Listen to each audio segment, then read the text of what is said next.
Hi, my name is Ryann Pedone. I train barrel futurity horses. I get the common question a lot of how do you know when to add speed on these colts?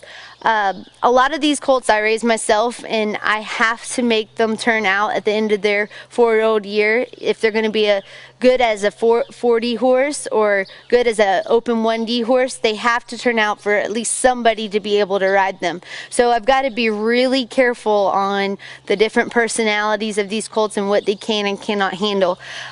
When I'm adding speed to these colts, I'm kind of known to take them a little slower than some.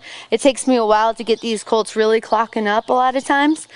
What I do is, let's say I have the colt and it's trotting through the pattern really nice. So by building his confidence and teaching him how to go faster, I might trot a complete pattern. When he turns the third, ask him to lope out if he does everything perfect.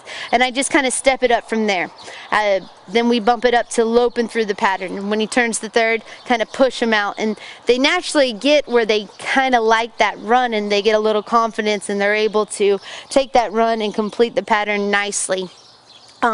If I have a colt that was making forward progress and doing everything perfect, and all of a sudden he takes a step backwards, number one, I would think they're probably getting sore. So I go and usually get them looked at, and probably 9 out of 10 times they are getting a little sore, and that's what's making them nervous or starting to do a little bit bad habit because they're compensating from some part of their body being sore.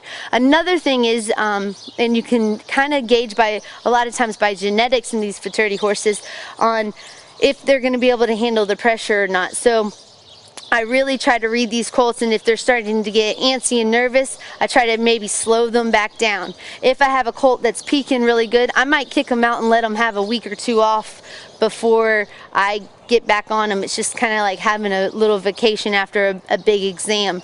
So it's mainly just being in tune with these colts and just making sure you're not pushing them before they're ready. So it's all about confidence.